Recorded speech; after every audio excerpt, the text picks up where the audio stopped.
Bueno, vamos a dar inicio a la sesión de hoy, que está dedicada a la argumentación convencional. A ver qué podemos hablar sobre eso.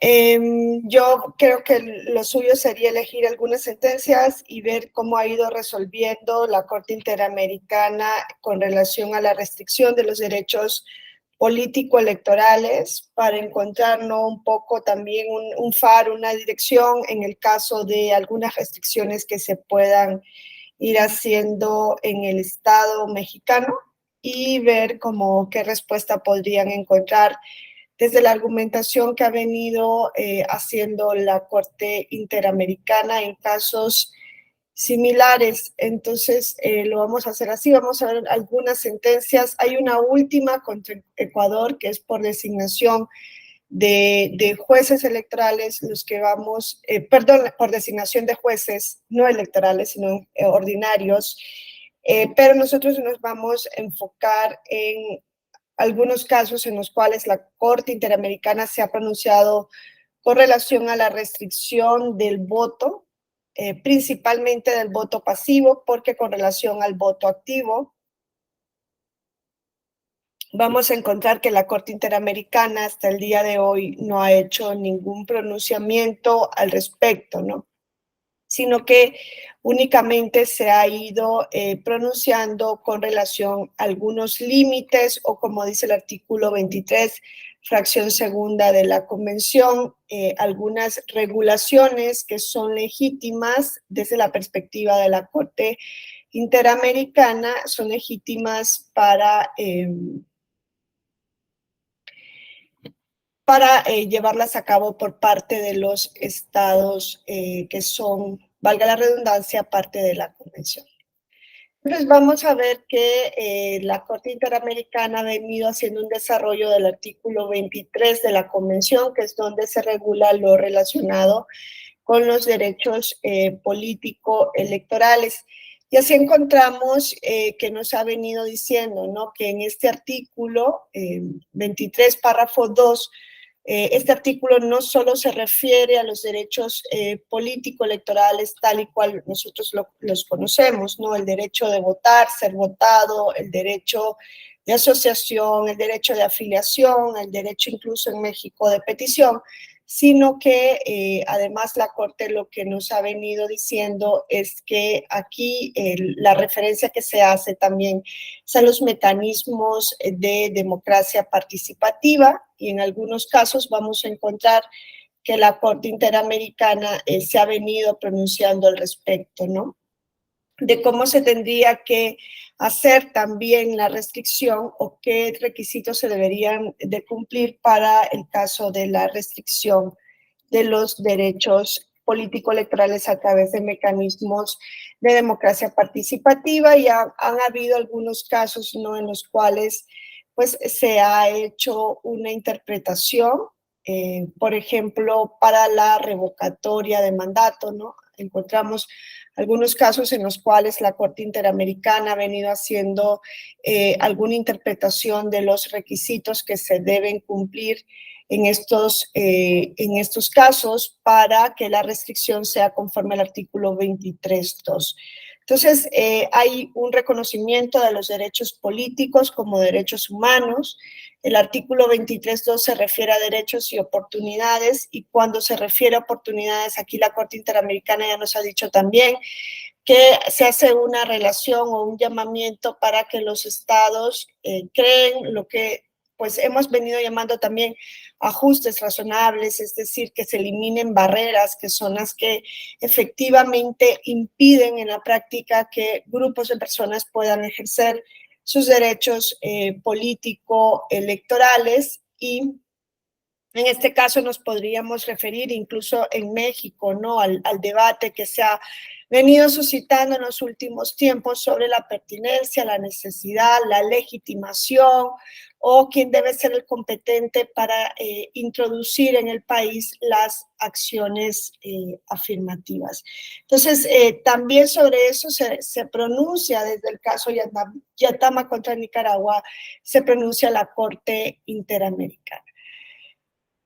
Y bueno, el caso que nos ocupa, les digo, es ver cómo se ha venido pronunciando la Corte Interamericana con relación a la regulación de los derechos político-electorales y en este caso en general, no solamente en los mecanismos de democracia representativa, sino que también se puede extrapolar, aunque no ha habido un asunto así, a los mecanismos de democracia directa, referéndum, consulta popular, ¿no?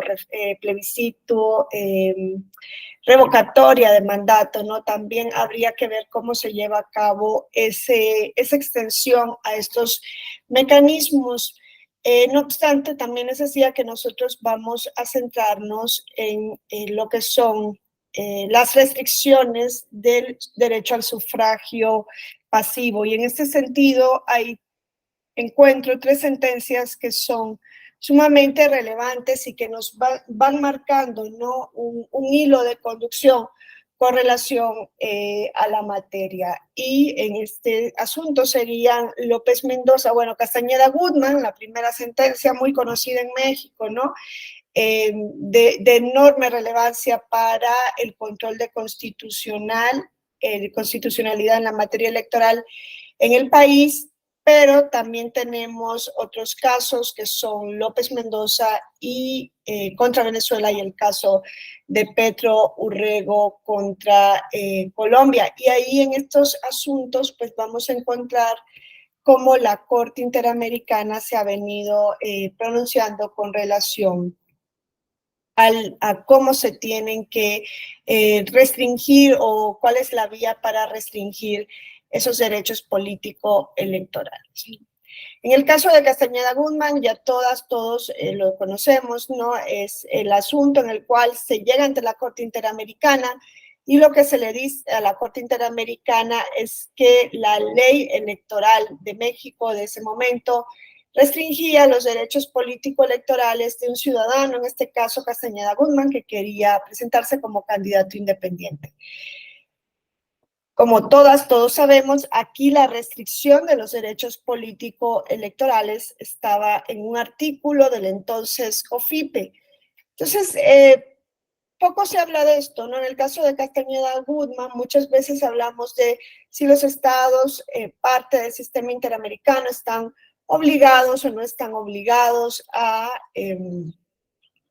regular un sistema electoral que incluya las candidaturas independientes o si tienen, como dijo la Corte Interamericana ya desde este caso, un margen de apreciación o un margen de libertad para elegir el sistema electoral más acorde con las circunstancias o situaciones históricas, políticas, sociales, económicas de cada uno de los estados, ¿no? Por un lado, el caso Castañeda Guzmán lo movemos desde esa perspectiva de los sistemas electorales, de las candidaturas independientes. Ya sabemos que la decisión de la Corte Interamericana no va en este sentido, o sea, la sanción que se pone a México no es por no regular candidaturas independientes y es, me atrevería a decir, uno de los pocos casos, o quizá el único caso en el cual se ha encontrado en el que la Corte Interamericana habla del margen de apreciación, que es una técnica sumamente utilizada por el Tribunal Europeo de los Derechos Humanos, ese margen de pivote, ¿no? Que tienen los estados parte del sistema para decidir cómo van a hacer la regulación de un determinado derecho.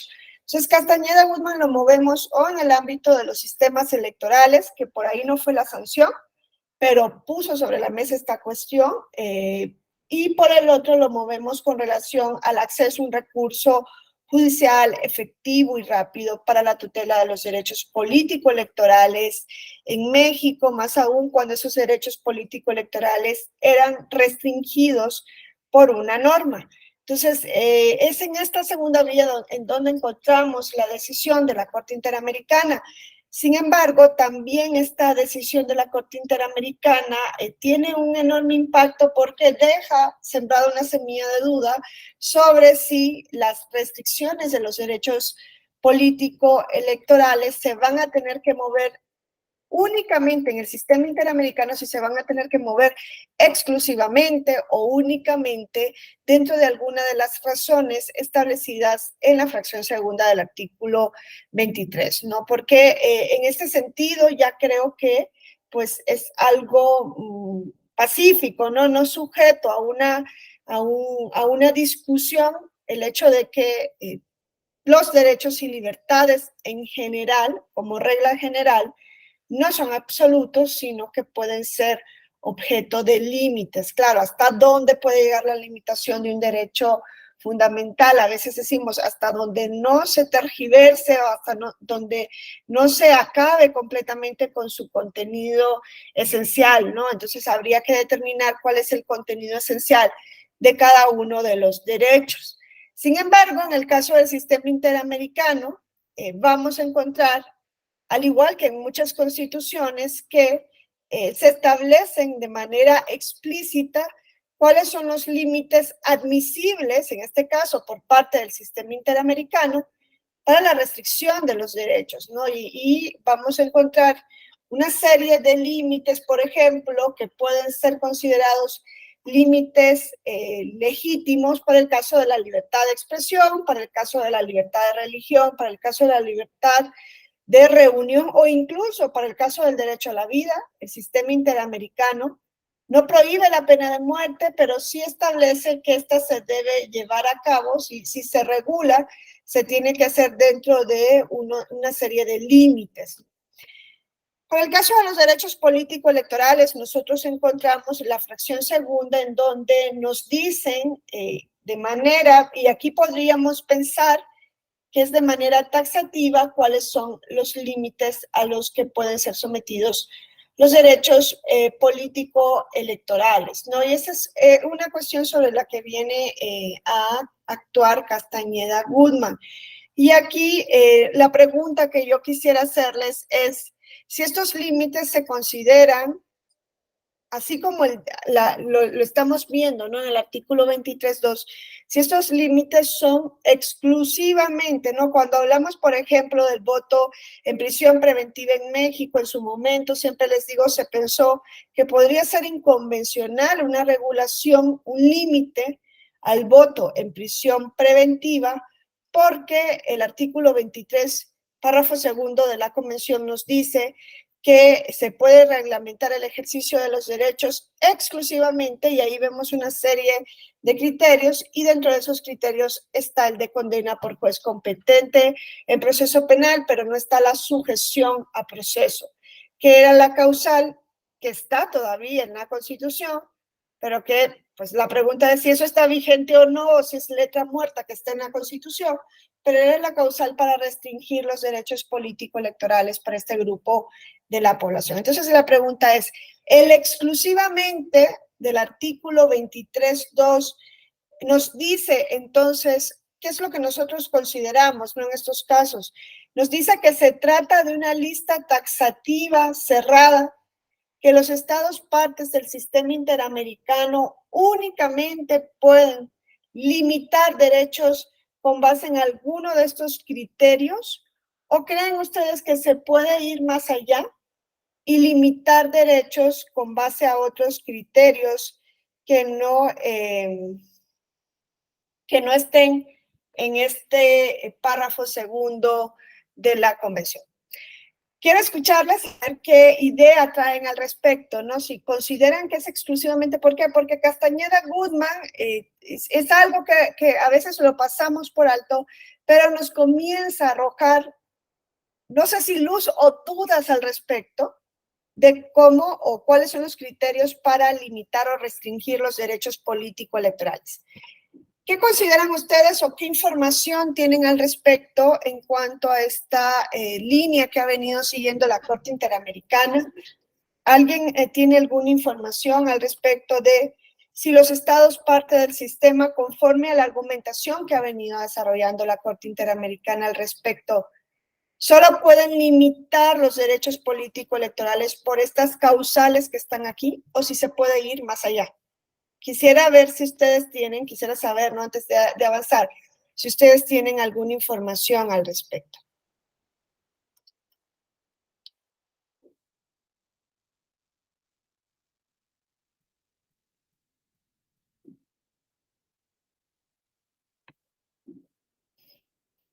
¿Han tenido la ocasión de informarse o de recibir alguna información sobre hasta dónde pueden llegar los estados parte del sistema interamericano en cuanto a la restricción de los derechos político-electorales? Lo digo porque recientemente nosotros, sí, sí, claro, pero eso en México. La pregunta es, a ver, ¿cuándo limitamos los derechos político-electorales? Cuando aquí dice, la ley puede reglamentar el ejercicio de los derechos y oportunidades a que se refiere el inciso anterior, nos estamos refiriendo a los derechos políticos. La Convención nos dice, la ley puede limitar el ejercicio de los derechos políticos exclusivamente, y nos dice, por edad, y ahí vemos, ¿no?, cómo por edad algunos estados como Brasil permiten un voto desde los 16 años, no obligatorio entre los 16 y los 18, y sí obligatorio entre los 18, si no me equivoco, 70 años. Vemos como en otros países el voto es a partir de los 18 años, entonces la edad es un criterio para limitar los derechos políticos y es un criterio legítimo conforme a lo que establece la Corte Interamericana. Claro, siempre y cuando persiga una finalidad legítima. Vamos a ver, ¿no? Un estado en el cual se diga, se va a poder votar a partir de los 30 años, aun y cuando los estados, parte del sistema, tienen una libertad para regular los derechos políticos por razón de edad, habrá que hacer un estudio de si esos 30 años son conforme al sistema interamericano. Me dice Aldo que, a ver, los ministros de culto en el caso de México, ¿no? Eso es algo muy particular para el caso de México.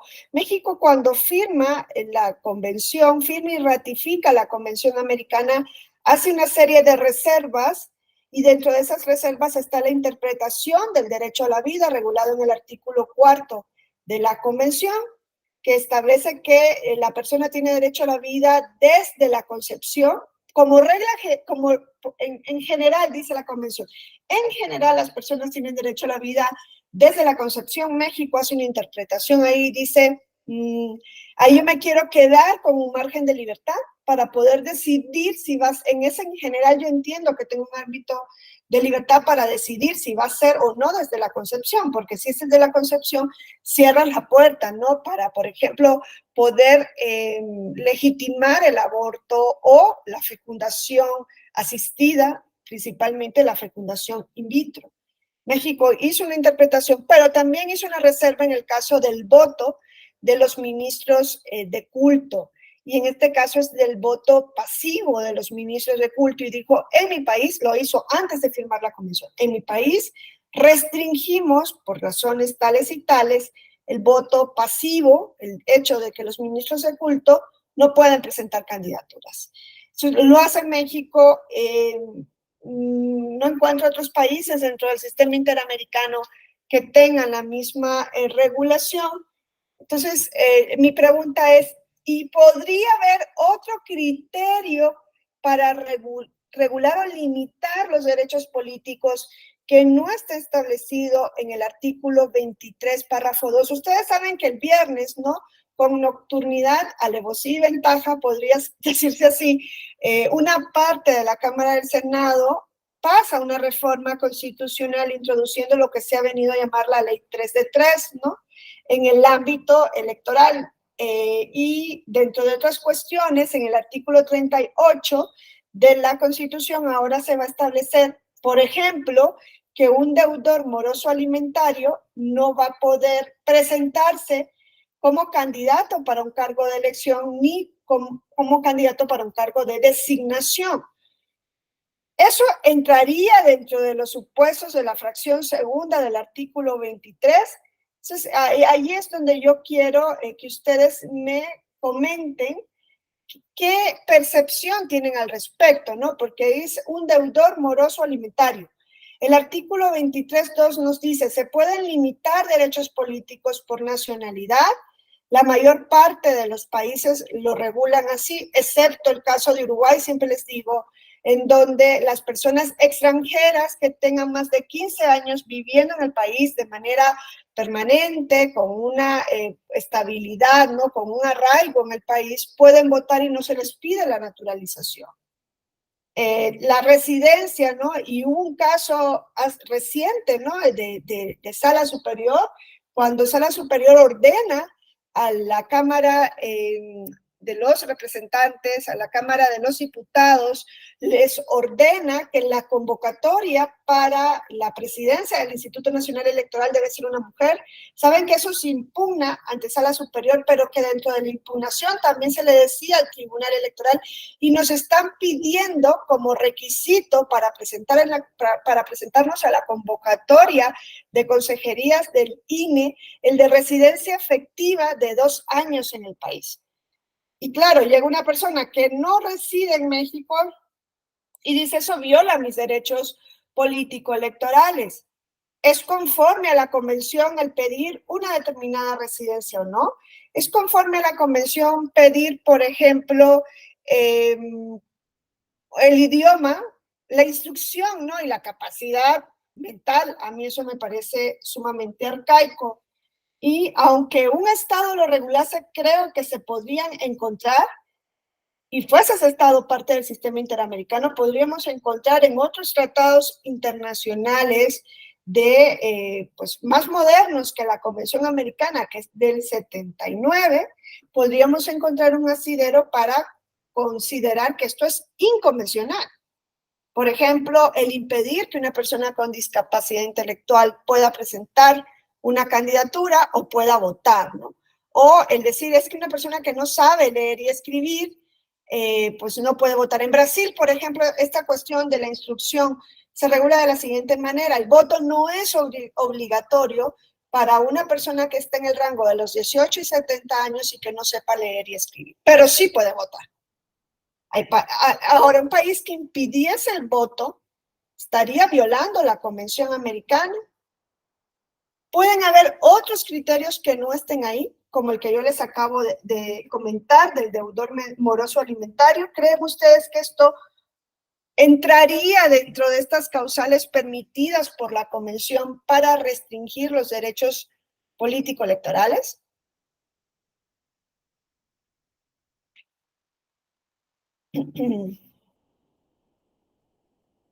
Quisiera o leerlos o escucharlos, saber qué opinan al respecto.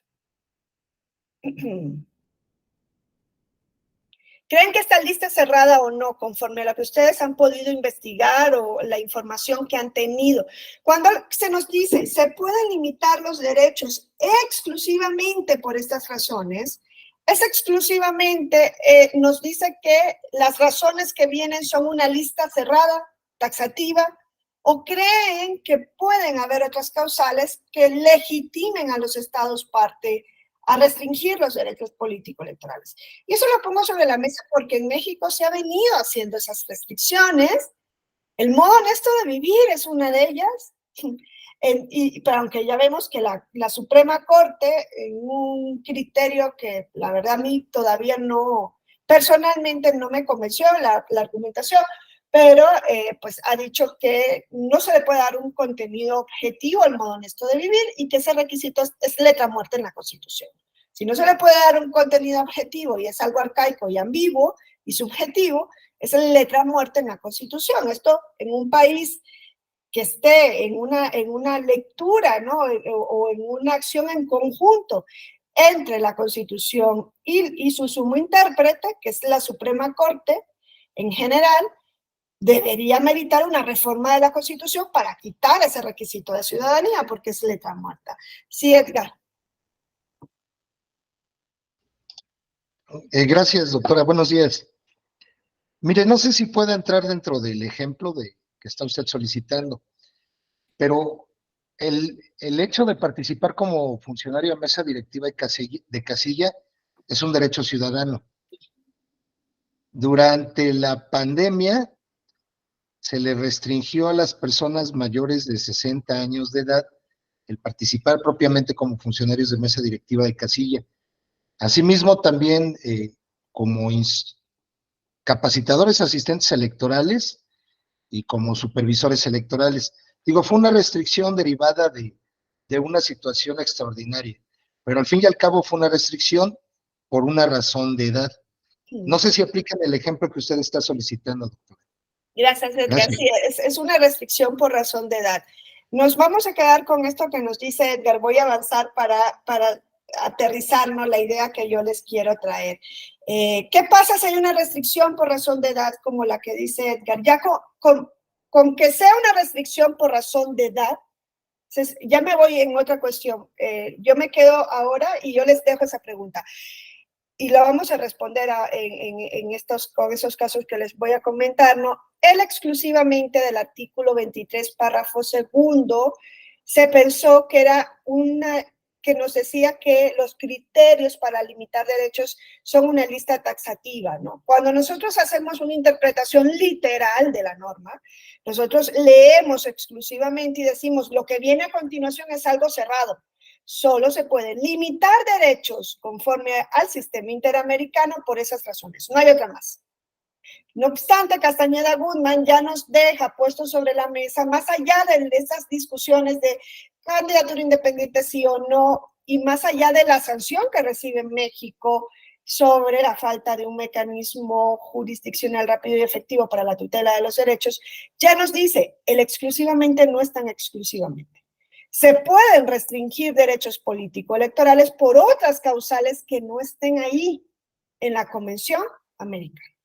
Ahora, si la causal está en el artículo 23.2, como nos dice Edgar, una persona mayor de 60 años que no puede integrar una mesa directiva de casilla y que esa persona considere que se le ha violado sus derechos políticos, que no encuentra una respuesta dentro de México, que quiere argumentar convencionalmente en México que hay una violación de su derecho, entonces tendría que demostrar, vamos a ver qué la Corte nos dice, si es por alguna de las razones que están en el 23.2, se tiene que demostrar que esa restricción, si es alguien que quiere que la restricción se declare inconvencional, tiene que demostrar que no persigue una finalidad legítima, o que no es necesaria, o que no es idónea, o que no es proporcional. Eso es lo que le tiene que demostrar, no tanto a la Corte Interamericana, sino dentro del propio Estado mexicano, si quisiera hacer un alegato de inconvencionalidad, que hoy lo podemos hacer. Y la vía, vamos a ver que es el test de proporcionalidad, que es la misma vía que se utiliza para demostrar también si una restricción de derechos es o no inconstitucional. Lo que pasa es que el parámetro de revisión aquí va a ser la Convención Americana. Pero ya adelanto que el exclusivamente del 23.2 y desde Castañeda Guzmán ya nos había dejado la Corte Interamericana esa semilla de duda. La exclusivamente no es tan taxativo como nosotros lo podemos pensar. Entonces, muchas veces la interpretación literal no es suficiente, ¿no? Esa es otra cuestión de la cual se venía hablando en México con lo de la pretendida reforma constitucional. ¿Puede un tribunal de derechos humanos, ya no digo un tribunal constitucional, un tribunal de derechos humanos, regirse únicamente por una interpretación literal? Si lo hace, muchas veces, pues va a generar, ¿no?, que el texto protector de los derechos humanos no lo sea tanto. Como nos dice Pedro Néstor Sagüez, la Convención y la Constitución son un árbol vivo, son un texto vivo. Y es por eso que para hacer un texto vivo se necesita la interpretación del órgano competente para ello. Se necesita de una interpretación que no solo sea gramatical, que vaya más allá de la letra de la norma, para que realmente se protejan derechos. ¿Por qué? Porque lo otro entonces va a ser el estar adaptando el texto a los tiempos modernos a través de la vía de la reforma, que es necesaria en muchísimos de los casos, pero que no es conveniente muchas veces que nosotros consideremos que nuestros textos son un reglamento y que deben tener todo, que se esté tocando cada rato, porque se le pierde un poco el respeto tanto a la Constitución o la Convención. Ya vemos que no ha sido modificada, ¿no? La Convención se modifica a través de la interpretación que va haciendo, o se adapta a través de la interpretación que va haciendo la Corte Interamericana a través del caso concreto. Eso nos dice, ¿no?, cómo la interpretación es fundamental y no puede ser únicamente una interpretación literal, porque estaríamos atando de manos y pies al órgano competente. Entonces, Castañeda Guzmán, lo que yo les digo es que además de todas esas cuestiones puestas sobre la mesa y tan importantes, ¿no?, sobre las candidaturas o sobre el acceso a un medio de impugnación, lo que nos dice, a un medio rápido, sencillo y breve, ¿no? Lo que nos dice Castañeda Guzmán es que los estados parte del sistema interamericano no van a estar obligados a regular un determinado sistema electoral, y ahí ya nos va dejando una seria duda que no se establece claramente en esta sentencia sobre si pueden haber otros criterios de interpretación más allá de lo que establece el párrafo segundo del artículo 23. Castañeda Guzmán nos deja esas grandes preguntas, ¿no? ¿Pueden haber restricciones de los derechos políticos más allá de lo que está en el artículo 23.2 de la Convención? El exigir como requisito para ser votado, el ser presentado exclusivamente por partido político, va más allá de lo que permite el artículo 23.2. Como nosotros sabemos, Castañeda Guzmán lo que decía es, me están pidiendo que yo vaya por partido político y yo quiero ir por candidatura independiente. Esa es una restricción de los derechos político-electorales. Restringir derechos no solo es poner una edad.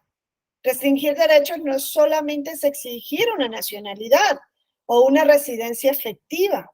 Se restringen derechos cuando se les dice a una persona, tú no puedes ser candidato a presidente ni a ningún otro cargo, si no vienes por partidos políticos, y lo restringe una ley. Castañeda Guzmán pone sobre la mesa esa cuestión, y me pueden restringir derechos o le pueden restringir derechos político-electorales a una persona pidiéndole que vaya por partido político. ¿Dónde está eso en el artículo 23.2? ¿Dónde el artículo 23.2 nos dice que se pueden limitar derechos por el sistema electoral de partidos? No nos dice nada de eso. Nos dice edad, nacionalidad, residencia, capacidad civil o mental, condena por juez competente, pero no nos dice nada del sistema electoral. En cambio, en esta sentencia, la Corte Interamericana de Derechos Humanos dice, la Corte estima que no es posible aplicar al sistema electoral que se establezca en un estado solamente las limitaciones del párrafo segundo del artículo 23 de la Convención. Y eso se pasó por alto durante muchísimo tiempo. Es más, yo me atrevo a decir que cuando estudiamos el caso Castañeda Guzmán, pocas veces nos detenemos a analizar esta cuestión. Y ya la Corte Interamericana lo había dejado ahí sobre la mesa. Claro, lo que no entró es a explicar a fondo a qué se refería con esto en el artículo, en el párrafo 161 de esta sentencia, ¿no? Aquí lo que nos dice es, no hay un sistema electoral, no hay una modalidad específica interamericana para el ejercicio del derecho a votar y ser votado. Y es más, los estados pueden establecer limitaciones o restricciones de los derechos políticos más allá de las causales del artículo 23.2. Yo no sé si ustedes han ya dado vueltas sobre este asunto, ¿no? Y Castañeda Guzmán es la primera sentencia. En Yatama contra Nicaragua, la Corte no lo establece así, lo establece por primera vez en este siguiente caso, que es Castañeda Guzmán, dice. Sin embargo, las medidas que los estados pueden adoptar con el fin de garantizar el ejercicio de los derechos convencionales no están excluidas de la competencia interamericana cuando se alega una violación de los derechos humanos previstos en la Convención. Consecuentemente, la Corte debe examinar si uno de estos aspectos vinculados a la organización y reglamentación del proceso electoral y de los derechos políticos, que es la exclusividad de la nominación de candidatos a cargos federales por parte de partidos políticos es una restricción indebida de los derechos humanos de la Convención. ¿Qué nos dice en este párrafo la Corte Interamericana? 1. El listado de causales para restringir los derechos político-electorales no es taxativo. Es exclusivamente del 23.2, en algunos casos no opera, como es en este, cuando se le está pidiendo a un candidato que se presente a un cargo federal a través de partidos políticos. Esa es una restricción de los derechos político-electorales. Y está fuera del 23.2. ¿Por qué? Porque nos dice la Corte, ese 23, ese párrafo 2 se debe leer de manera sistemática con el párrafo primero de la Convención, con el artículo primero y con el artículo segundo. Estamos hablando de un todo, de un sistema democrático. Pueden haber otras restricciones que no estén en el párrafo segundo. Y eso para México es una cuestión importantísima cuando hablamos de deudor moroso alimentario o del modo honesto de vivir, o de una persona sentenciada o condenada por violencia política o por violencia de género en general, para saber si estamos o no dentro de las restricciones legítimas del sistema interamericano. Ahora los dice la Corte, en este párrafo de Castañeda Gutmann del que poco se habla. O, pues, pueden haber restricciones de los derechos políticos que no estén en esa lista que viene después del exclusivamente del 23.2. Pero la Corte Interamericana, siempre que se venga ante ella alegando una violación de los derechos humanos, debe poder revisar esas medidas. O sea, no es que porque diga pueden haber otras causales de restricción, ya eso es conforme a la convención o es convencional. No, dice, la Corte Interamericana tiene que ver si es una restricción indebida o legítima de los derechos político-electorales. Yo no sé si ustedes ya se habían puesto a analizar esa materia, ¿no? Porque hablamos siempre de, incluso cuando el voto en prisión preventiva se decía, es que es inconvencional porque no encaja dentro de las causales del 23.2. Claro, otra cosa es que en México no se podía hacer un control de convencionalidad de la Constitución. Más que nada por las restricciones constitucionales. O por lo que ha dicho la Corte de cómo se tienen que aplicar, interpretar y aplicar las restricciones. Pero claro, más allá de ello, ya no se había discutido sobre esas causales del 23.2. Yo no sé si ustedes han escuchado otras discusiones de límites de los derechos políticos que no encajen dentro del párrafo segundo. En Castañeda Gutmann ya nos dejan esa cuestión. Ya les adelanto yo que la Corte Interamericana aclara ya esto en la opinión consultiva 28/21 de la reelección presidencial indefinida. Ahí es donde ya nos aclara y nos dice, yo desde Castañeda Gutmann he venido diciendo esto y esto y esto y esto. Algo que no estaba aclarado, porque en Castañeda Gutmann da ese párrafo y lo deja ahí. Y ya no le vuelven a mover al asunto. Claro, ya les digo yo, Castañeda Gutmann, entonces lo que nos dice, se pueden restringir derechos políticos cuando se pide la nominación de candidatos federales por parte de partidos políticos. Si el sistema electoral es solo de partidos políticos, esa es una restricción de los derechos políticos electorales, porque impide que una persona candidata independiente se pueda presentar. ¿Es conforme a la convención? Dice la Corte, sí, porque se pueden restringir más allá de lo que permite el artículo 23.2. ¿Es legítima o debida esta restricción? Esa ya es otra cosa. Y ahí la Corte Interamericana, ahí nos dice, hay que aplicar un test de proporcionalidad para examinar si la restricción o regulación de este derecho político electoral, que está fuera del 23.2, eso no conforme a la convención. No es porque yo ya dije que sí se pueden restringir por otras causales que no estén ahí, no significa que porque esa restricción sea posible ya es legítima, no, tengo que entrar a analizar. Y ahí lo que la Corte va a hacer es un test de proporcionalidad. Este mismo que se hace a nivel nacional para generalmente examinar si una restricción de un derecho es o no conforme a la Constitución. ¿Y qué pide la Corte Interamericana en este caso del test de proporcionalidad en su argumentación? Lo que nos va a pedir es que la restricción de los derechos esté en una norma, de rango legal. Esto significa que si las condiciones y circunstancias generales que autorizan una restricción al derecho está en un reglamento, esto es inconvencional. ¿Por qué? Porque lo que pide, fíjense bien, cuando nos dice que esté regulado en una ley, ¿por qué creen que nos dice un límite de un derecho humano solamente es convencional si está regulado en una ley? Y se impide que esté regulado en un reglamento. ¿Por qué creen ustedes que la Corte inicia su test de proporcionalidad con el principio de legalidad?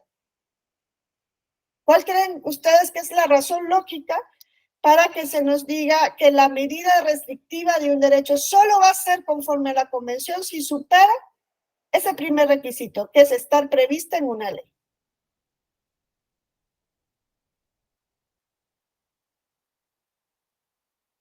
¿Se les ocurre alguna razón por la cual la Corte Interamericana le pida a los estados parte del sistema que su regulación esté en ley?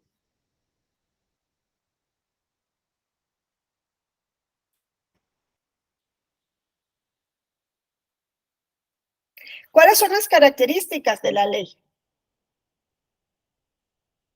O una de las principales características de la ley.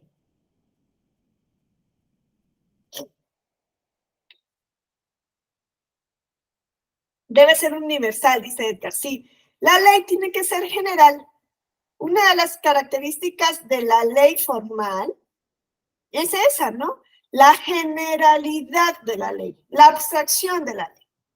Que no sean unipersonales, que no estén dirigidas con nombre y apellido. Y eso es lo primero que nos dice la Corte, porque claro, imagínense que la restricción está dirigida con nombre y apellido hacia una persona específica. Desde ahí sería inconvencional. Por eso nos pide la legalidad de la medida restrictiva. Que eso está en la ley. Y aquí lo que nos dice la Corte Interamericana es, la presunta víctima, Castañeda Guzmán, no alega que la medida restrictiva no esté prevista en una ley. Está en el artículo 175 del COFIPE, nos dice la Corte Interamericana. Su argumentación se dirigió a demostrar que la ley que regulaba esta materia y su aplicación al caso concreto era una restricción indebida, contraria a los derechos consagrados en la Convención.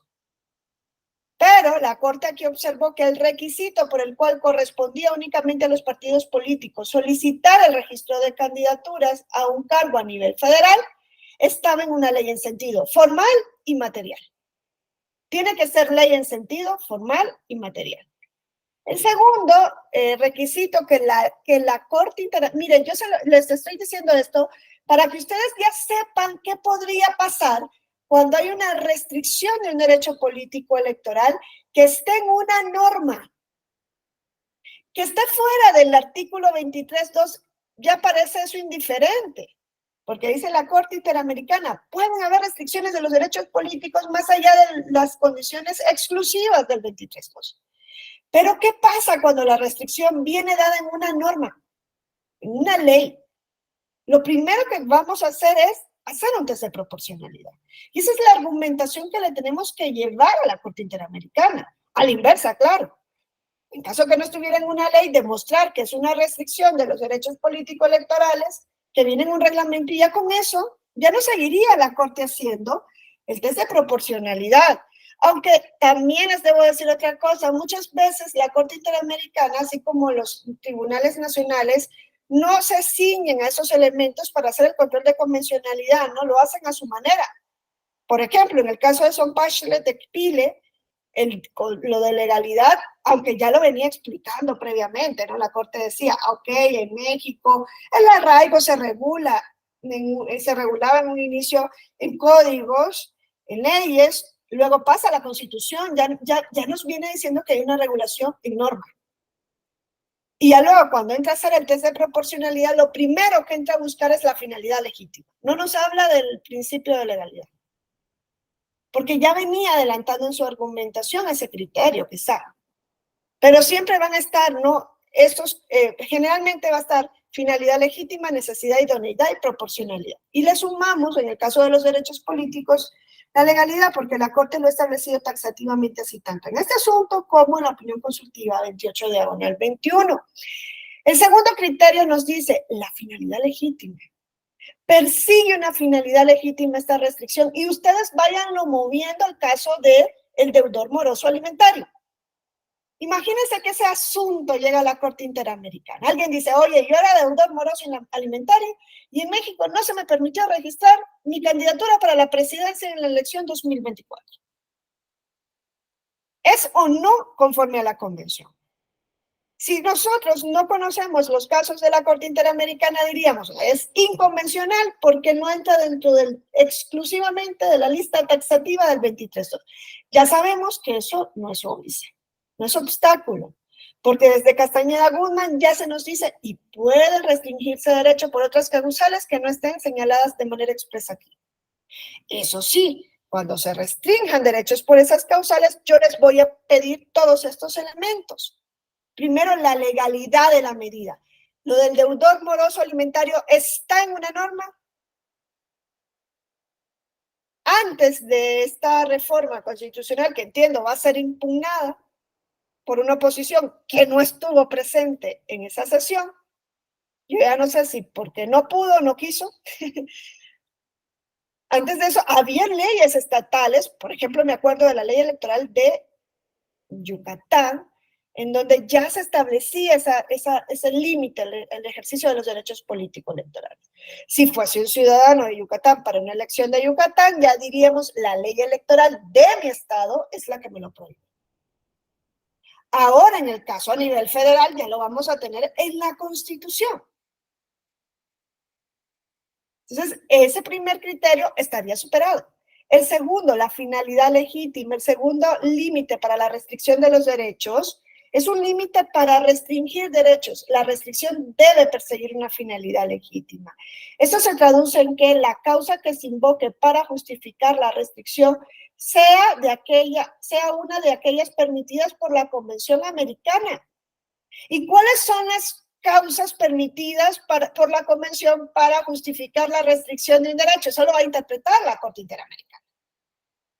¿Por qué? Porque a diferencia de otros derechos que establecen específicamente en su articulado las finalidades legítimas que podrían justificar la restricción de un derecho, y me acuerdo, por ejemplo, en la libertad de expresión, una causa legítima para limitar la restricción de un derecho es el honor de otras personas.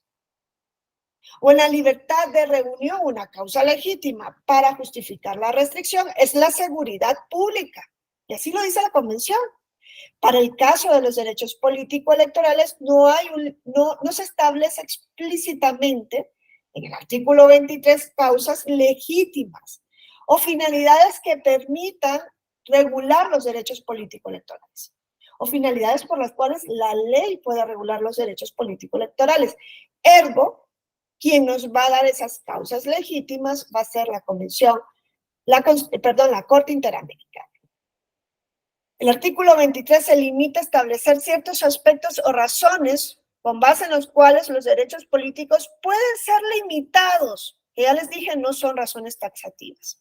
Sin embargo, las finalidades legítimas que estas restricciones deben perseguir, pues se van a derivar de lo que la Corte Interamericana nos diga. Y aquí la Corte nos dijo, el pedir que únicamente se presenten candidaturas a nivel federal por partidos políticos persigue una finalidad legítima. Y esta finalidad legítima puede ser organizar el proceso electoral, o puede ser el acceso de los ciudadanos al ejercicio del poder político en condiciones de igualdad y de manera eficaz. Y dicha finalidad, nos dijo la Corte Interamericana, resulta esencial para el ejercicio de los derechos de votar y ser votados en elecciones periódicas, auténticas, por sufragio universal e igual y por voto secreto y libre. Más aún en un país como el de México, en el cual se venía de un sistema de un partido político hegemónico. Queremos fomentar el sistema de partidos políticos. La competencia. Porque claro, incluso en la Convención Americana se nos dice, y en la Carta Democrática, que las elecciones tienen que ser periódicas, auténticas, libres, por sufragio universal, libre, igual, directo y secreto, pero no nos dice que las elecciones deben ser competitivas. Y esa es la gran asignatura pendiente que tuvimos en México y que siguen teniendo muchos de los estados parte del sistema interamericano.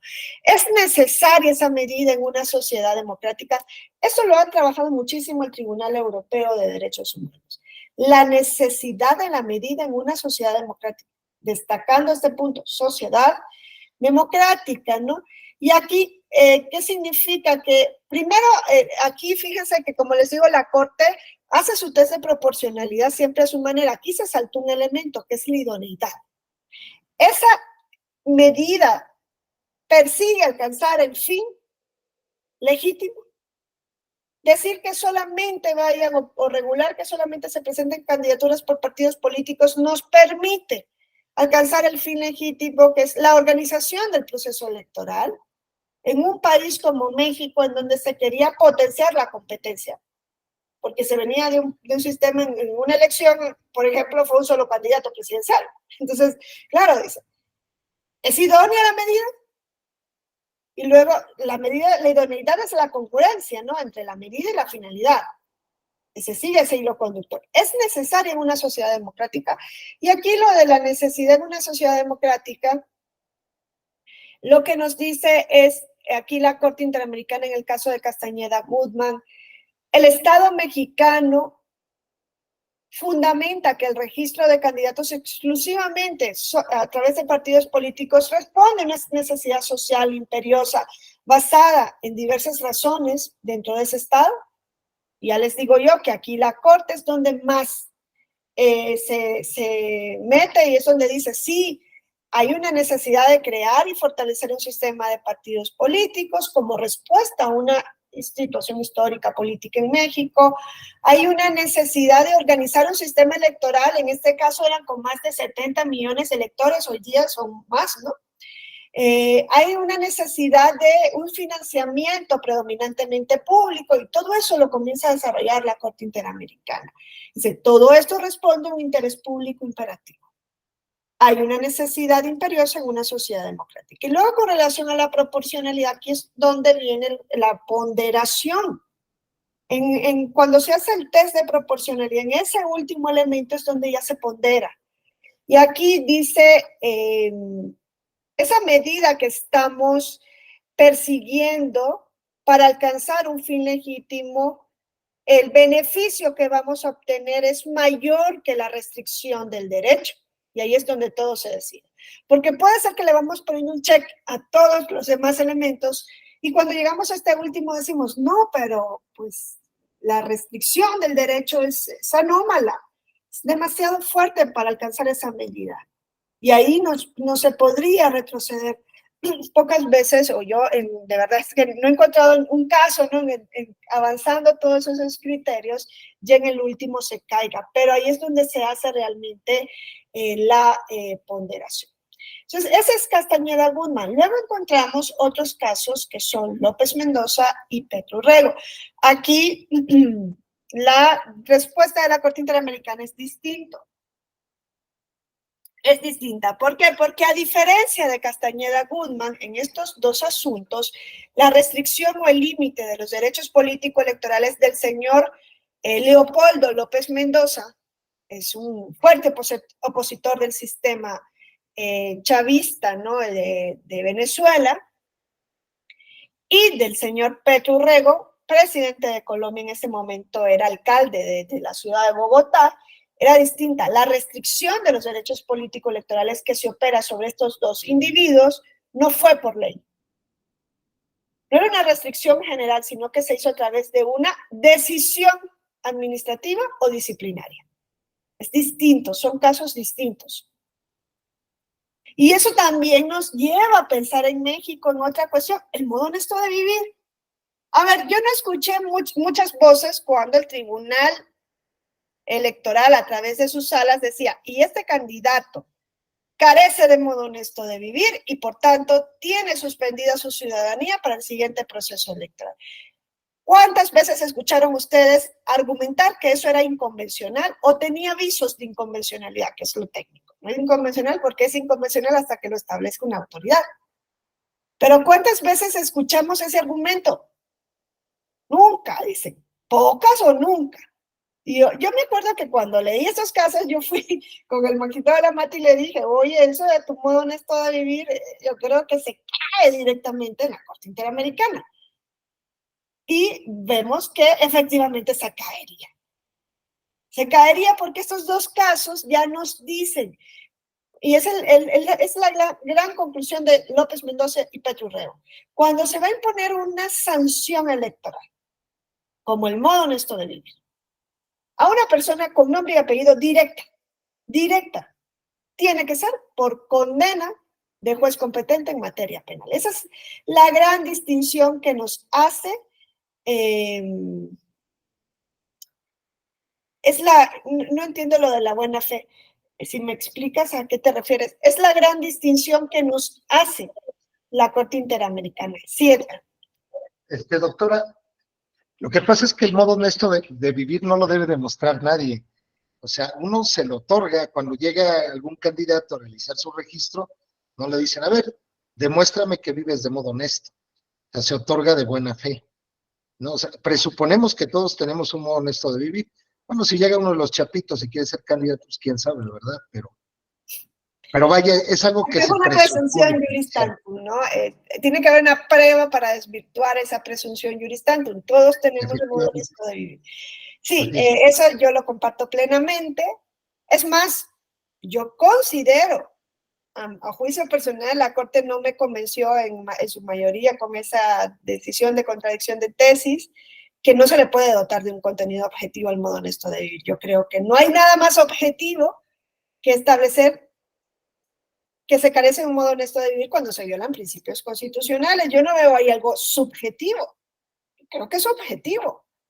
Un servidor público que ha llegado a un cargo jurando que va a cumplir con la Constitución y que se demuestra que no ha cumplido con la Constitución porque ha violado principios constitucionales, yo no veo ahí que eso es subjetivo.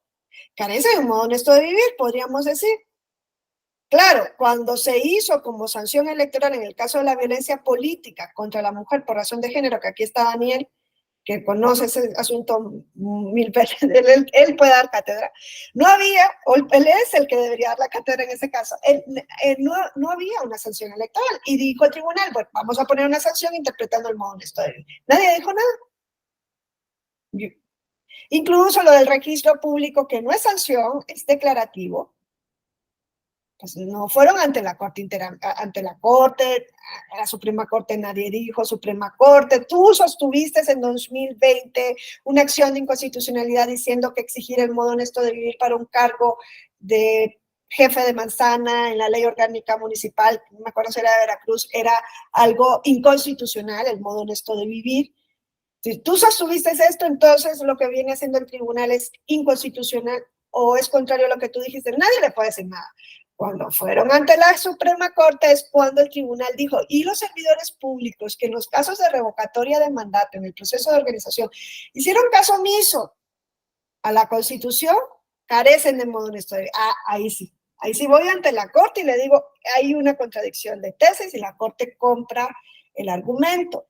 Yo creo que igual no hubiese superado, no lo sé, tal vez nos hubiese sorprendido la Corte Interamericana, no hubiese superado un test, o no tanto un test, no hubiese superado el caso, no hubiese sido superado ante la Corte Interamericana, y ya les voy a contar lo que ha dicho la Corte en esos dos asuntos parecidos. ¿Por qué? Porque no es sentencia de juez competente en materia penal. Y la Corte ahí sí está casada con ese criterio del 23.2. Cuando es condena directa a una persona, cuando es sanción directa a un particular, tiene que ser por condena penal por juez competente en materia, por condena por juez competente en materia penal. No admito que sea administrativo, no admito que sea disciplinario y por tanto no admitiría que fuese electoral. Pero en lo del modo honesto vemos como la interpretación que realizan los tribunales constitucionales en abstracto y en el caso concreto difieren, ¿eh? Están las antípodas. Cuando la Corte nos dice el modo honesto no se le puede dar un criterio objetivo, es control abstracto. Lo está haciendo en abstracto, no en un caso particular. Cuando el Tribunal Electoral lo entró a utilizar como sanción electoral, dándole un contenido moderno a un criterio decimonónico, Era un control concreto y vemos cómo los resultados son completamente distintos en control concreto y en control abstracto. Salvo esto, hay que decir que ya la Suprema Corte dio su palada de tierra al modo honesto de vivir y que no se puede seguir utilizando. Pero si se vuelve a utilizar algo similar, vamos a ver qué dice la Corte Interamericana. López Mendoza. Todos conocemos quién es López Mendoza, ¿no? Sabemos que don Leopoldo López Mendoza, que si no me equivoco ahora está asilado en España, fue un fuerte opositor al sistema de Chávez, fue alcalde de un municipio de Chacao, fue alcalde 2 veces, quería presentarse como alcalde para el estado de Caracas, él aspiraba luego a una candidatura presidencial, pero le cortan las alas en ese momento en el cual se quiere presentar como candidato para Caracas, viendo que este hombre tenía un fuerte respaldo popular, ¿no? En el momento en el que en Venezuela todavía se llevaban a cabo elecciones, pensemos, un poco competitivas. ¿Y qué nos dice?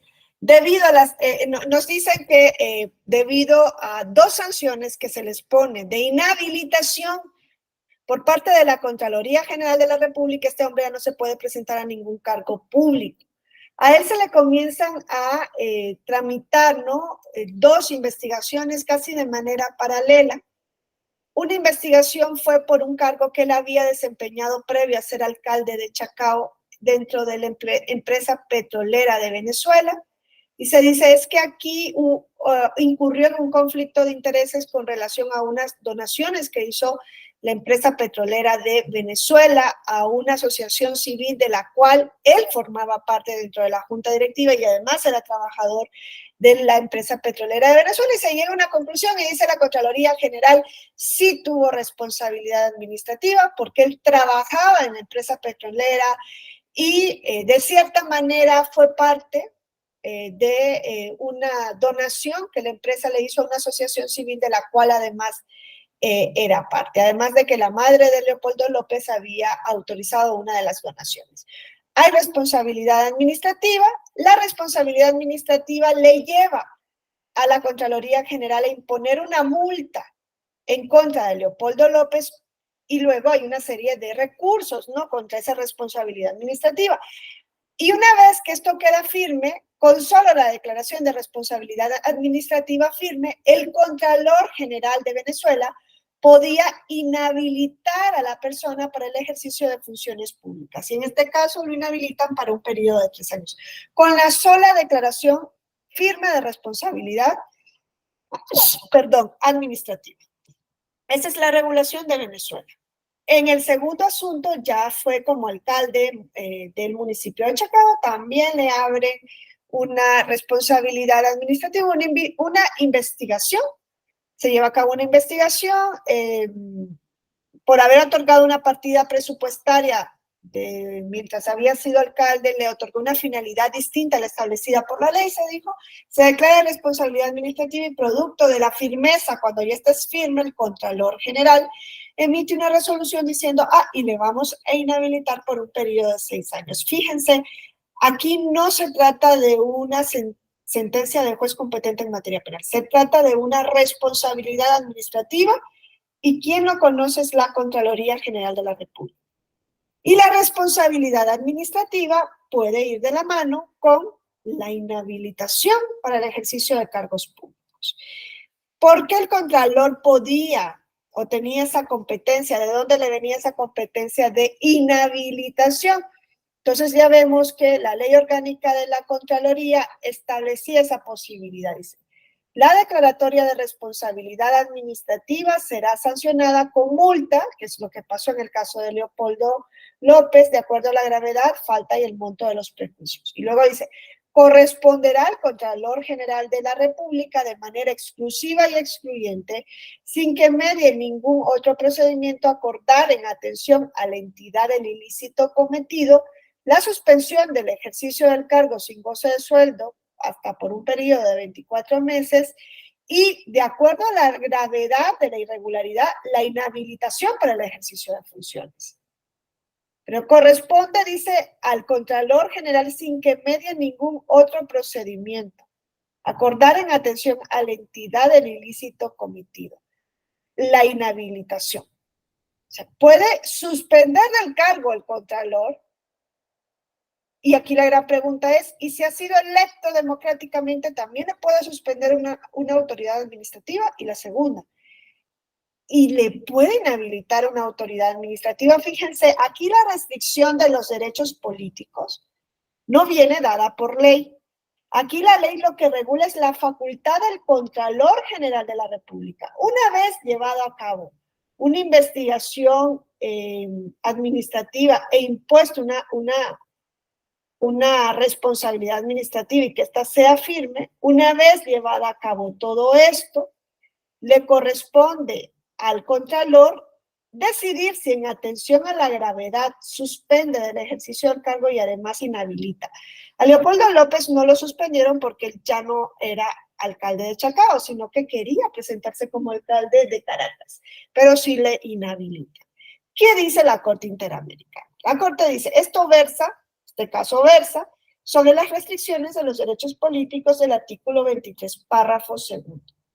En este caso se trata de una restricción del derecho de ser votado en ausencia de una condena penal firme dictada por juez competente.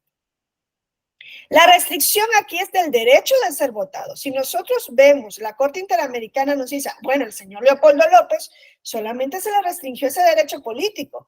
¿Por qué? Porque vimos que la inhabilitación no alcanzó otros derechos como el de ser miembro de mesa de casilla. Él durante ese tiempo fue miembro de mesa de casilla. O ejercer el voto activo en los comicios del 2008 o en una consulta para enmienda constitucional, aquella tan famosa del 2009. O participar en una organización con fines políticos. No, a él se le limita, se le inhabilita para el derecho del voto pasivo. Bueno, ya vemos que fue una estrategia del gobierno venezolano, ¿no? Pero se lo permitía la legislación. ¿Es convencional esa sanción de inhabilitación impuesta por un órgano administrativo? La Corte expresa que, como ya les he venido diciendo, el artículo 23, párrafo 2, determina cuáles son las causales que permiten restringir los derechos político-electorales y los requisitos que se deben cumplir para esta restricción. Encontrando que al referirse el caso a una restricción impuesta vía sanción, y esto es para que ya nos quede grabado, ¿no? Cuando se refiere a una restricción impuesta vía sanción, se debe tratar, esto se debe hacer por juez competente en proceso penal.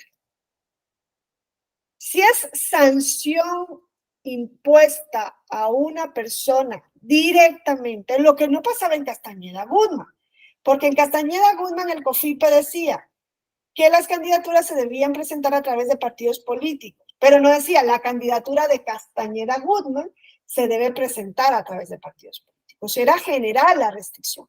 Cuando es una restricción individual particular, a modo de sanción, se tiene que hacer, nos dice la Corte Interamericana, y ese es su criterio, se tiene que hacer por condena de juez competente en proceso penal. Y aquí encontró que no se cumplía con ninguno de esos requisitos, porque el órgano que impuso la sanción no era juez competente, era la Contraloría. No hubo condena, era una responsabilidad administrativa, y la sanción no se aplicó como resultado de un proceso penal. Entonces ya Leopoldo López nos suma una cosa más a Castañeda Guzmán. Y lo que nos dice es, cuando es sanción a una persona en específica, eso sí tiene que ser dentro exclusivamente del 23.2. Si es una restricción general en una norma que no va dirigida a una persona con nombre y apellido, eso puede ser fuera de las causales del 23.2 y yo voy a entrar a hacer un test de proporcionalidad para ver si es legítima o no la restricción. No sé si me explico hasta el momento. Y en México las dos cosas lo hemos visto, ¿no? Yo les digo, el deudor, el moroso alimentario, eso está en una norma. No es una sanción impuesta por sentencia, viene en la norma. O en su caso el modo honesto de vivir, que eso sí es una sanción impuesta por sentencia electoral, no por sentencia por juez competente en materia penal. Petro Rego, ¿qué pasó con Petro Rego? Pues nosotros ya sabemos de Petro Rego, ¿no? Conocemos a Petro Rego, presidente de Colombia, una persona con una trayectoria política bastante larga, ¿no? Incluso se dice fue integrante de un movimiento guerrillero, pero fue muy poco el tiempo en el que él fue un integrante del movimiento M-19. Luego pasa a formar parte de la Alianza Democrática M-19. Ese movimiento guerrillero se transforma en partido político. Él fue diputado, senador por ese partido político que viene de ese movimiento guerrillero. En 2010 había sido candidato a la presidencia de la República. En 2011 es elegido alcalde mayor de Bogotá. Y ahí viene todo el relajo que se hace en la sentencia de Petro Urrego contra Colombia. Leopoldo López, cuando es inhabilitado, no se le separa del cargo. Les dije, ¿por qué? Porque él ya no era alcalde del municipio de Chacao. En cambio, Petro Urrego, cuando es inhabilitado, además se le separa de un cargo al que fue electo. Y ahí la cuestión se tuerce un poco más. Él fue electo alcalde de Bogotá en el año 2011, si no me equivoco. Fue electo en el año 2011, sí, elegido como alcalde mayor de Bogotá, cargo que ocupa entre el 1 de enero de 2012 y el 1 de enero de 2016, con una interrupción comprendida entre el 20 de marzo de 2014 y el 23 de abril del 2014, por la sanción de destitución e inhabilitación, dispuesta por la Procuraduría General de Colombia. Vamos a ver que no es juez competente en materia penal. ¿Por qué él lo inhabilita, lo separan del cargo y lo inhabilitan? Porque le abren un proceso disciplinario. Cuando él es electo como alcalde de Bogotá y antes de que fuera electo ya existía en la ciudad una crisis por la recolección de basura. Se había generado una crisis que llevó a la firma de una serie de contratos con empresas privadas. Bogotá estaba transitando una nueva manera de proceder a la prestación de ese servicio de recolección de basura. Bueno, cuando él es alcalde, él firma una serie de contratos con una empresa de Colombia y lo que se alega en un primer proceso que se le abre es que hubo presuntas irregularidades con relación a esos contratos que se celebraron con una empresa privada. Dice, suscribió contratos con empresas que no contaban con la mínima experiencia y capacidad. Se adoptó un esquema de prestación del servicio público del aseo contrario al ordenamiento jurídico y que podía causar graves daños al medio ambiente. Por eso se le abre este proceso disciplinario por faltas disciplinarias gravísimas. Esos son los cargos que se formulan. Fíjense, en ambos casos, nos dice la Corte Interamericana, tanto en el caso de López Mendoza cuando en el de Petro Urrego, no se violaron abiertamente las garantías del debido proceso dentro de estos procedimientos, tanto administrativos como disciplinarios. Se encuentran que hubo algunas violaciones que dicen, bueno, tuvieron el conocimiento de que se les abrió el proceso, tuvieron derecho a la defensa, a la réplica, pudieron presentar recursos internos. No encuentra que por ahí va la violación, sino más bien por el ejercicio de los derechos político-electorales. En el caso de Petro Urrego, yo no me voy a meter a fondo de cómo pasó todo el asunto, porque es bastante engorroso, ¿no? Se presentaron una serie de amparos, algunos fueron estimados, otros desestimados. Lo que sí les voy a decir es que, por ejemplo, el asunto llega a la Comisión Interamericana en 2014, en marzo del 2014, llega a la Comisión Interamericana. Ustedes saben que la Comisión Interamericana puede imponer medidas de restitución o medidas cautelares, mejor dicho, puede imponer medidas cautelares para evitar que se siga violando un derecho en uno de los estados partes mientras decide si esto pasa o no a la Corte Interamericana. Y aquí impuso unas medidas cautelares y lo que solicitó la Comisión al Estado de Colombia era la suspensión provisional de las decisiones que ya había emitido la sala disciplinaria diciendo que Petro Urrego había incurrido en una falta disciplinaria gravísima. Entonces, lo que decía es, vamos a detener esto hasta tanto en cuanto yo vea si realmente hay una violación y el caso amerita pasar a la Corte Interamericana. Producto de esa resolución de la comisión de marzo de 2014, un grupo de electores, y esto es donde yo digo, Petro Rego es un asunto que hay que desmenuzarlo bien, ¿no? En marzo del 2014, un grupo de electores de Petro Rego van y presentan acciones de amparo, que se llaman en Colombia acciones de tutela, para que se cumpla con la medida de la comisión, con las medidas cautelares de la comisión. La gran pregunta era, ¿y puede un grupo de electores ir en acción de tutela para pedir la suspensión de este procedimiento con base en lo que ha dicho la Comisión Interamericana? Y se dice, y la acción de tutela es para la protección. Están alegando un agravio de los derechos de Petro Rego como candidato electo o de sus derechos como electores. Y eso es sumamente importante también. ¿Dónde quedan los derechos de los electores en estos casos? El elector votó por Petro Rego como alcalde y viene una autoridad disciplinaria, lo destituye, lo separa del cargo. Esto fue en marzo de 2014. 2 días después de la resolución de la Comisión Interamericana y mientras estaban estas acciones de tutela o juicios de amparo pendientes, el presidente de la República, Juan Manuel Santos, dispone la destitución de Petro Rego. Y dice, pues hay una resolución de la Procuraduría, pues se le tiene que destituir del cargo. Para esto ya estaba el caso ante la Comisión Interamericana. Bueno, se lleva a cabo una serie de procesos y ya les digo, no les canso el cuento, al final fue una decisión de las salas de lo civil del Tribunal Superior de Bogotá, quien acogiendo una acción de tutela de estas que se presentan o un juicio de amparo, como le queramos llamar, ordena al presidente de la República que dentro de las 48 horas después de notificada la sentencia de amparo, dejara sin efecto el decreto presidencial mediante el cual disponía la destitución del Petro Rego y el presidente lo cumple en abril. Por eso él está en los hechos separado del cargo prácticamente un mes. Pero el asunto de todos modos llega a la Corte Interamericana. ¿Por qué? Porque luego viene la Suprema Corte, revoca la sentencia y, como les digo, es un lío completo lo que sucede en este asunto. No me voy a meter en ello. Al final, la Corte Interamericana conoce cuando Petro Rego es restituido en el cargo, ¿no?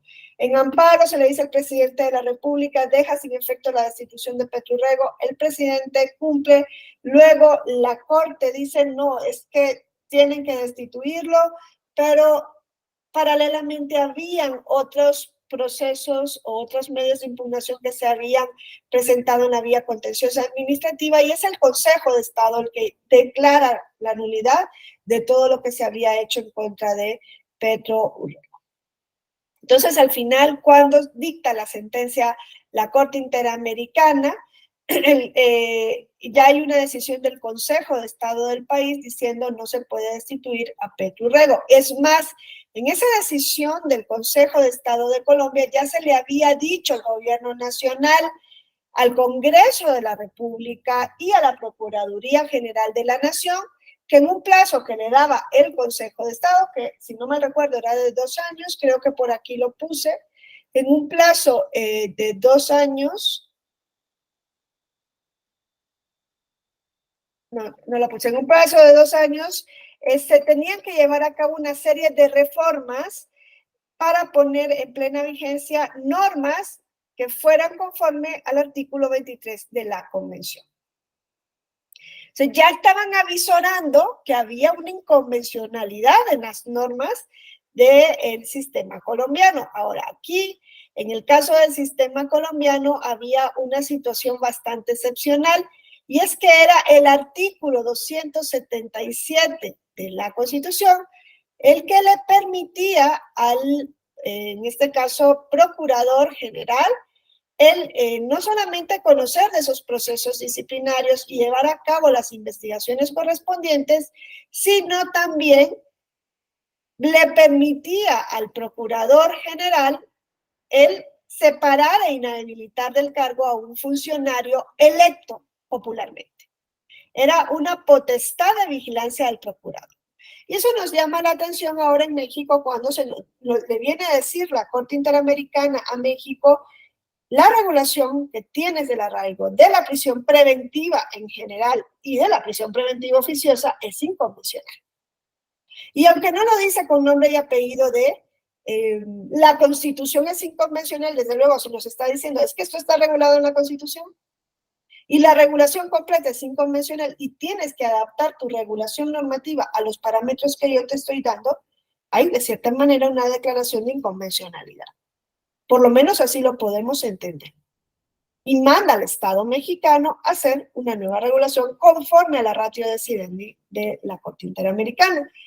En este asunto, en cuanto a los derechos político-electorales, ¿qué nos dice la Convención? Pues nos vuelve a decir lo que ya nos había señalado en el caso de Petro Urrego, ¿no? Dice, la Corte advierte que la Comisión y las partes sostienen interpretaciones divergentes respecto al alcance del artículo 23, párrafo 2, en particular sobre si dicho artículo admite restricciones de los derechos políticos de autoridades democráticamente electas. Petro Urrego había sido electo como alcalde de Bogotá y estaba en el ejercicio de sus funciones como resultado de sanciones impuestas por una autoridad distinta a una autoridad competente en proceso penal. Es posible, ya en López Mendoza nos habían dicho que no era posible una restricción de los derechos por una autoridad distinta a lo que señala el 23.2. Si es una sanción específica. Si en el caso de la sanción impuesta al señor Petro, ninguno de esos requisitos se cumplió, pues el órgano que impuso la sanción no es juez competente, no hubo condena. La pregunta es, ¿y si era juez competente como el Tribunal Electoral? ¿Hubo condena? En el caso del electoral, ¿sí o no? ¿El Tribunal Electoral puede condenar? Y ahora dice, la sanción no se aplicó como resultado del proceso penal. Ahí se cae completamente lo del modo honesto de vivir. Ahí se hubiese caído completamente. No habría una solución, a menos que la Corte quisiera cambiar sus decisiones anteriores. Pero esto no hubiese admitido, no hubiese pasado ese control de convencionalidad.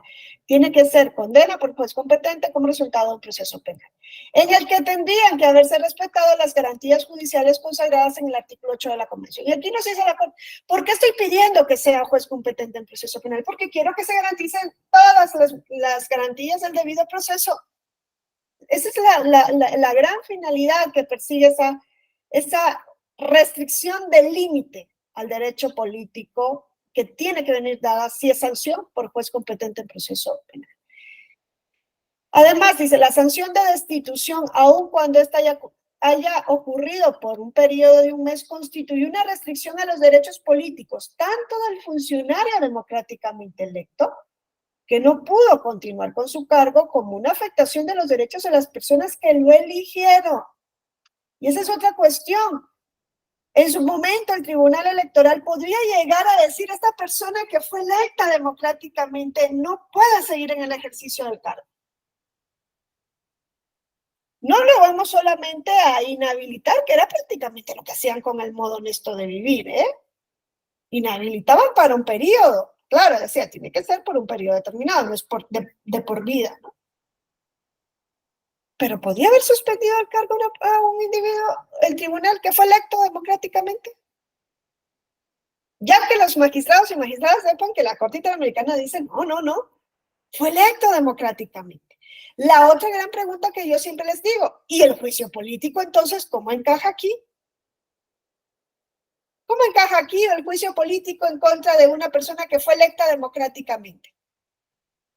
Y el juicio político está en la Constitución, ¿no? Y el impeachment que nos viene desde los Estados Unidos. Porque claro, la revocatoria de mandato es otra vía.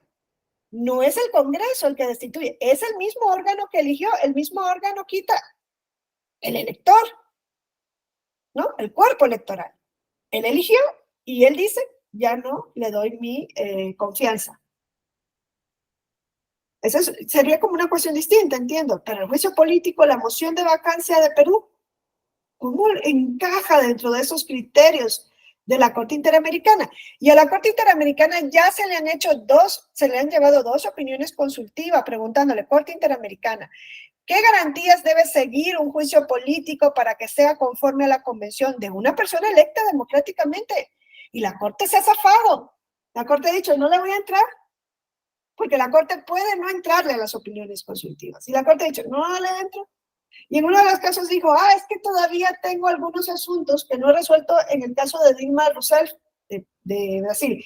Y resolver en opinión consultiva sería adelantarme. Eso es algo aceptable, pero no ha dicho si las regulaciones del juicio político deben tener una entidad específica para ser conforme a la convención, porque es un servidor electo democráticamente. Y algo que a mí me llamó mucho la atención es eso, ¿no? Yo les decía, ¿de dónde venía la competencia del procurador en Colombia? Porque ya vemos que la de Venezuela venía de una ley orgánica. En el caso de Colombia venía de la propia Constitución. Y aquí la Corte recordó, en relación con los derechos reconocidos en el artículo 23, el deber de adecuar el derecho interno implica que las normas que prevén restricciones a los derechos políticos o que facultan autoridades para su imposición deben ajustarse a lo previsto en el artículo 23.2 del mismo instrumento. El deber de adecuar el derecho interno que tienen todos los estados. Y por derecho interno, ningún estado, cuando firmó la convención, le dijo a la Corte, yo firmo la convención, pero hago la reserva de que mi constitución no forma parte del derecho interno a efectos de tu regulación. A ver, ¿qué estado le dijo eso a la Corte Interamericana? Ninguno. ¿Y la Constitución es derecho interno o no es derecho interno? Sí, claro. ¿Y eso no es norma? Claro, y es la norma suprema. Entonces, ¿por qué una Constitución no podría ser revisada por la Corte Interamericana? Y no solo desde el punto de vista del sistema de fuentes, que en un sentido formalista diríamos por la soberanía del Estado. Es que entonces ya no sería la norma suprema, porque le ponemos por encima una convención. Pero es que en el caso de México nos han dicho que en materia de derechos humanos, la convención y otros tratados forman parte de un bloque de constitucionalidad y están al lado de la Constitución. Y eso lo dijeron y yo creo que no se dieron cuenta de las consecuencias que eso podría llevar. Porque si hay un bloque de convencionalidad, no me puedes venir a decir a mí, es que la Constitución está por encima. Entonces, ¿para qué hay un bloque de convencionalidad? O desde otra perspectiva, ¿no? Que de la Mata lo señala siempre y el profesor Díaz Reborio decía que lo compartía, pero luego se me echó para atrás, le dije, porque me salió diciendo en el congreso que llevamos a cabo hace como una semana y media, nos decía, es que yo cada vez soy más garantista y menos formalista en cuanto a la Constitución. Más garantista, más Constitución garantista. ¿Qué es la Constitución? ¿No? Siempre decimos, es la que limita el ejercicio del poder a través de garantizar derechos y de separar el poder. Esa es Constitución. Ese es garantismo. Pero en el sentido formal es la norma suprema. Y él dice, yo me muevo cada vez más hacia el garantismo. Pero luego termina diciendo, pero por el sistema de fuentes, la Corte Interamericana no debería decirle a un Estado que su constitución la debe adecuar a la convención. Entonces ahí ya no me mueves dentro del garantismo, te me mueves dentro del formalismo. Le digo, tutor, ahí me patinaste, porque entonces ahí eres formalista. Porque si la constitución lo que persigue es garantizar derechos y me estás diciendo que hay una convención que garantiza más que la constitución, eso es garantismo. Pero si luego me dices, es que es la norma suprema, ¿y la soberanía dónde queda? Y bueno, ¿y dónde quedó la soberanía de los estados tal y cual la concebía Bodino, de que era única dentro de que no se podía dividir el poder en un estado federal? Ahí rompimos con la concepción de soberanía. ¿Y por qué hoy nos resistimos a romper con esa concepción de soberanía legal? Porque la Constitución es la norma suprema de un estado y por tanto lo que diga la Constitución es ley para siempre y no se puede tocar. Ni siquiera el intérprete supremo lo puede interpretar, porque dice, es que es una restricción y que está en la Constitución y no se toca. Entonces, ahí yo les mandé un mensaje porque yo no pude ver bien su conferencia y yo no sé, tal vez dice, esta está loca, pero pues a mí se me hizo muy formalista, muy poco garantista, pero no me asombra, porque en Europa esto, decir que el Tribunal Europeo va a decir a un Estado que su Constitución es contraria a la Convención, eso yo no lo veo que pase jamás. No lo vería nunca, ¿no? Entonces, aquí, ¿qué le dice? Eso es algo que Alfonso García también, Alfonso Herrera García nos dijo, y lleva razón, yo ya lo había visto previamente, pero pues él ahí fue un poquito más radical. En este asunto, la Corte Interamericana constata que el artículo 277 de la Constitución faculta al procurador para ejercer. Es lo que decía aquí la Constitución, ¿no? Que dice, ejercer vigilancia superior de la conducta oficial de quienes desempeñan funciones públicas, inclusive las de elección popular. Ejercer preferentemente el poder disciplinario, adelantar investigaciones correspondientes e imponer sanciones respectivas conforme a la ley. Y en el artículo 278 se establece que el procurador ejercerá directamente la función de desvincular del cargo previa audiencia y mediante decisión motivada, aunque aquí hay garantías, decisión motivada, audiencia al funcionario público que incurre en alguna de las siguientes faltas. La Corte observó en este asunto, que es algo muy relevante de esta sentencia de Petro Urrego, que el primer periodo del inciso sexto del artículo 277 y el numeral primero del 278, que facultaban al procurador incluso inhabilitar, admite la posibilidad de ser interpretado de un modo compatible con la Convención Americana y con el modelo de Estado de Derecho establecido en el artículo primero de la Constitución de Colombia, a condición de entender que la referencia a los funcionarios de elección popular está limitada únicamente a la vigilancia del procurador, es decir, que el procurador no puede inhabilitar a un funcionario electo popularmente, conforme a la regla de que no debe declararse una norma violatoria de la Convención en tanto admita una interpretación compatible con esta. Y ahí es donde hizo una interpretación conforme de la Constitución con la Convención. ¿No ven? Aquí la Corte salva la inconvencionalidad de esta regulación que está en la Constitución de Colombia diciéndonos, hay una interpretación conforme, pero aquí la interpretación conforme, entiendo yo no sé si ustedes no la entienden así, es manipulativa. Aquí quita parte de lo que dice la Convención y dice, es que si nosotros leemos el artículo 277 y decimos, el procurador puede vigilar la conducta de quienes desempeñan funciones públicas. Y si es candidato electo, se llega solamente a eso, ¿no? A la potestad de vigilancia y no de inhabilitación. Ahí es conforme a la Convención. ¿Está quitando parte de la Convención, sí o no? De la Constitución, porque la Constitución no solamente dice eso, dice, y puede además aplicar unas sanciones y dentro de las sanciones está desvincular del cargo. Y la Corte dice, es que si leemos solo que puede llevar a cabo la vigilancia, eso es convencional. Eso es una interpretación conforme, pero muy cuestionable. Y dice el doctor Alfonso, es que fue más condescendiente, aunque yo creo que él decía que otros decían, y él lo llevaba como a la discusión, se había sido mucho más benévola la Corte Interamericana con Colombia en Petro Urrego que con México en Zompachle o Reyes Rodríguez y García Rodríguez y Reyes Alpizar.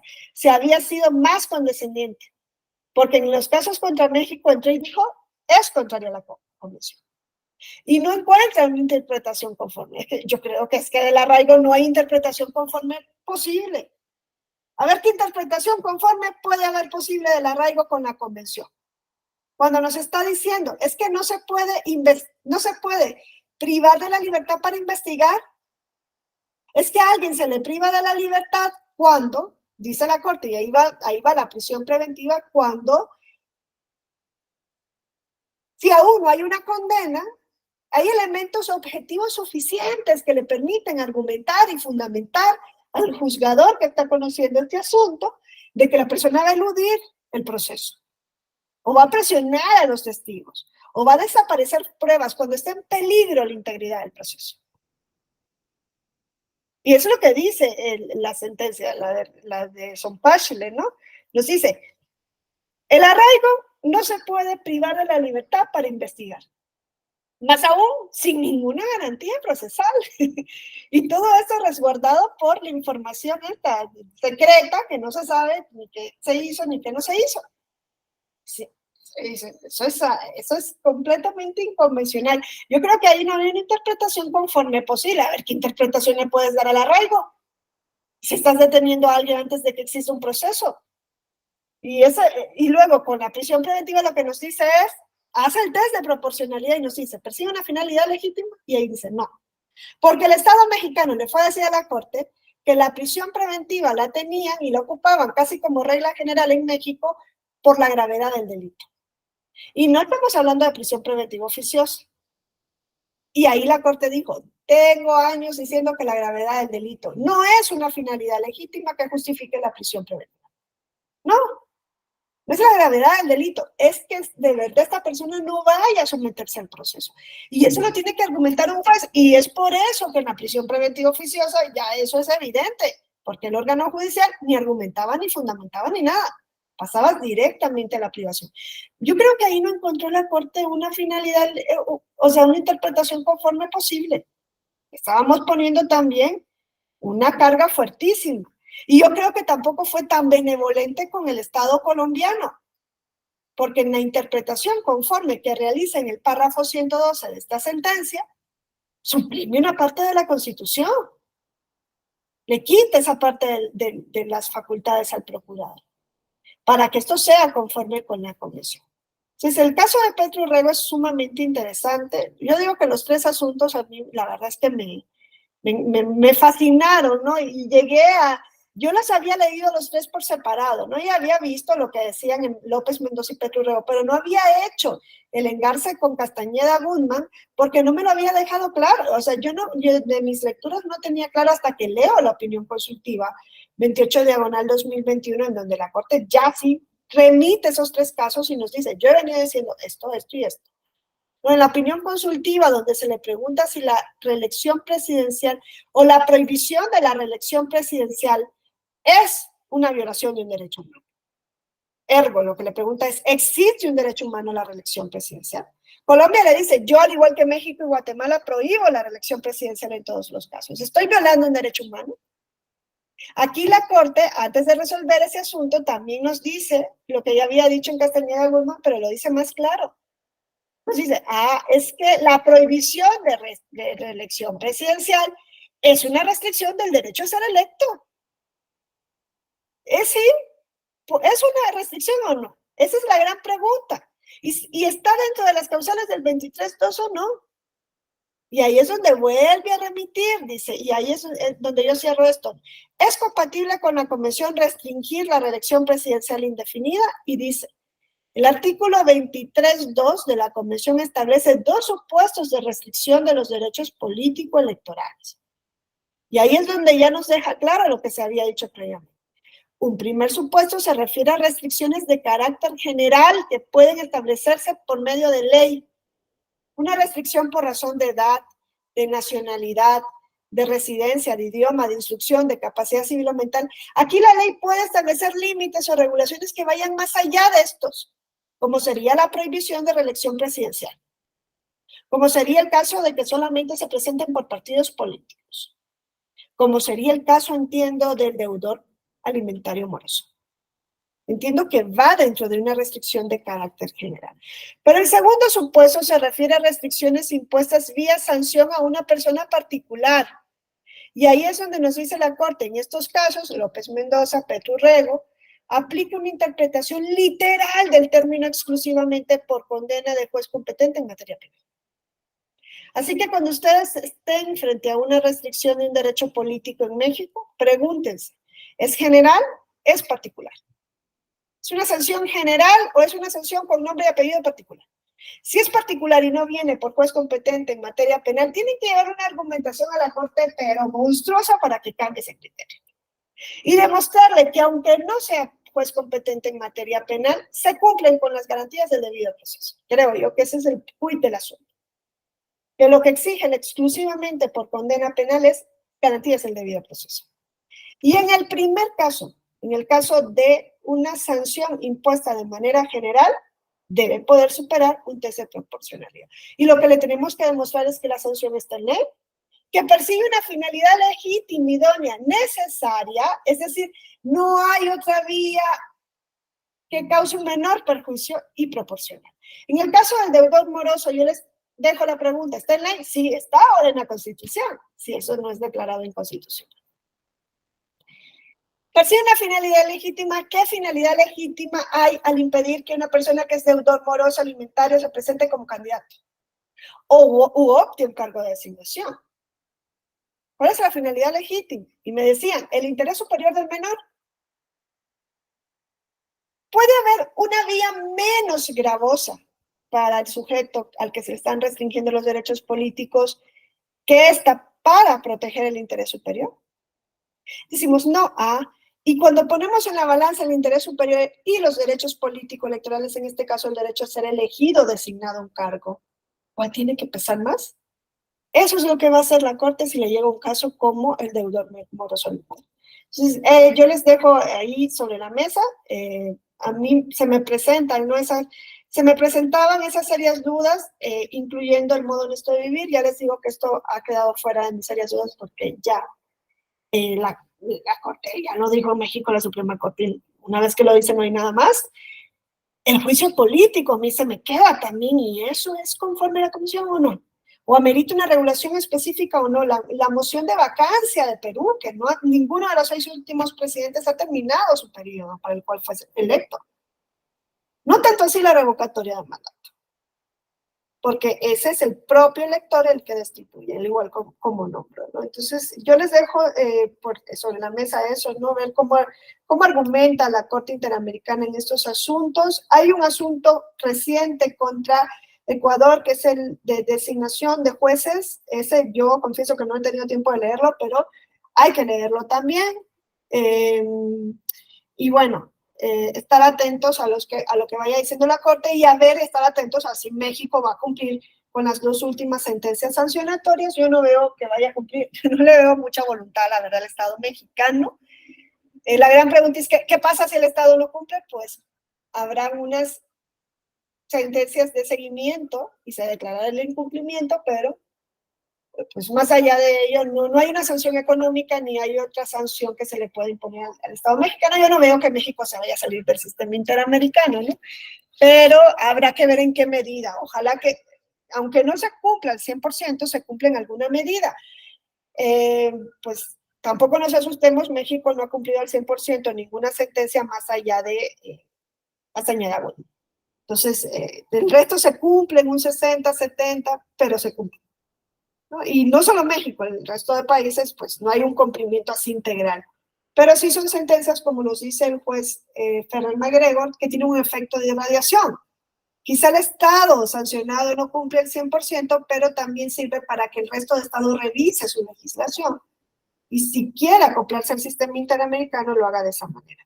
Bueno, yo lo dejo aquí. Muchas gracias y nos vemos en otra sesión.